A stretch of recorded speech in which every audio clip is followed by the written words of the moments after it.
there is so much going on right now. I have tons of plants still to get in the ground in containers in the raised beds, but today I really want to concentrate on getting this green stock cleaned. I have a lot of brassicas. I have a lot of things that already went to flower. Things are being eaten by certain things. I already harvested a bunch of broccoli. I didn't record any of that, but my gosh, this has been a very, very successful way for me to grow broccoli. I think the next year is definitely going to be a way for me to just get a bunch of broccoli here.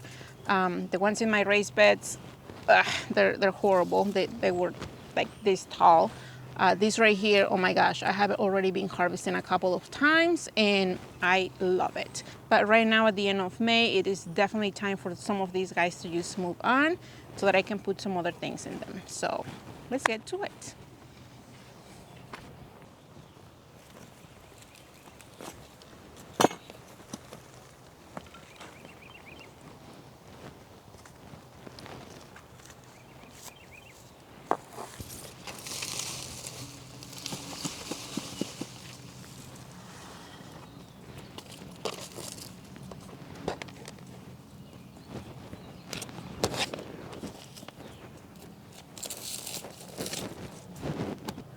I really hate when people say that radishes are like the easiest thing to grow in the garden. People always recommend start with radishes. Well, I have been trying for, this will be my 5th year trying to grow radishes. This is probably the biggest radish that I have ever gotten. I mean, I get nice flowers. Oh well.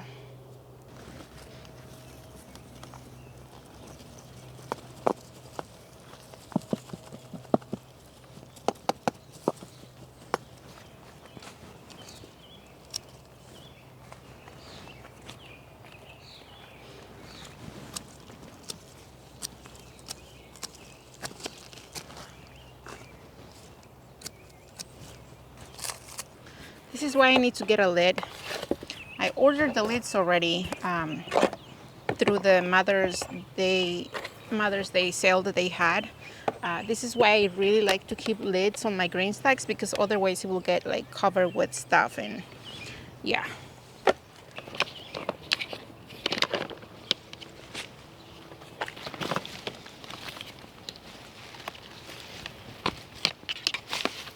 Okay, you're gorgeous. You're gorgeous.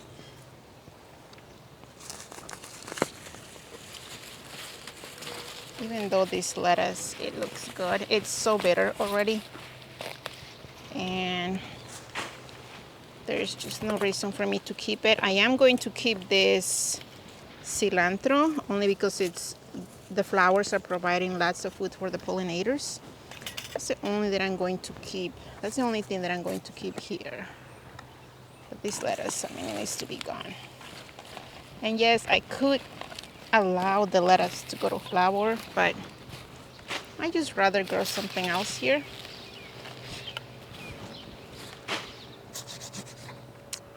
I'm going to let these flowers be because these are beautiful. More lettuce. I have this hole here, which is where all the water reservoirs are connected to from the top. So I just want to make sure that I don't get any soil in there. I'm gonna keep the Brussels sprouts just because I'm not sure how they're going to do. Some of these things are being eaten big time. So definitely looks a lot clean, just really, really nice. And overall, it just makes things look a lot better around here. I am going to be direct sowing some squash, probably some basil.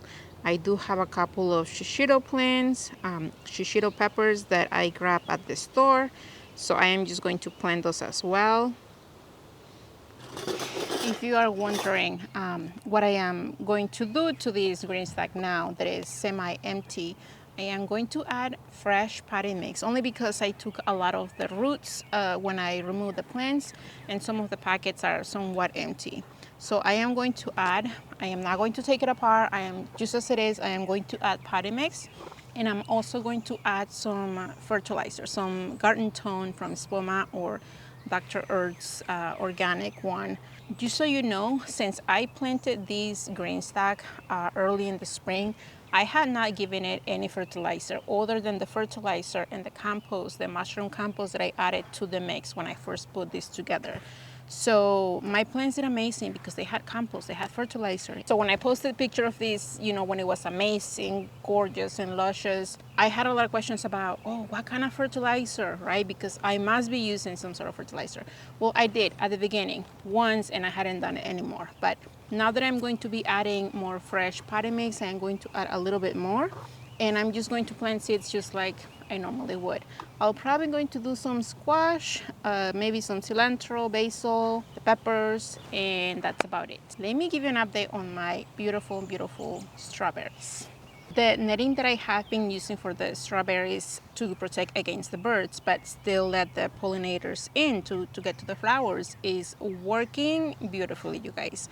I know I had a lot of comments about you guys mentioning, oh, you know, it's going to be a trap for birds, it's going to be chaotic, and I appreciate those comments, but it hasn't been the case, at least in my short experience with it. I probably have had this for less than a month, and it's working great. I am actually seeing some of the berries get to a nice color, to a nice size, because the birds were just completely taking over my berries, but it's working amazing.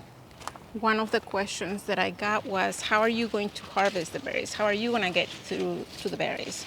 And the answer is just any way I can get to them. I don't have the netting completely shut.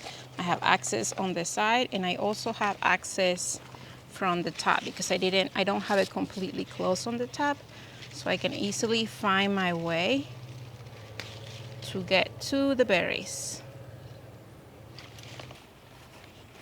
I just gotta make sure whenever I am done getting to them that the top is somewhat tight so that the birds can get in them. Look at these berries. They don't have any holes. The birds have not had any access to them, so I am happy, very happy.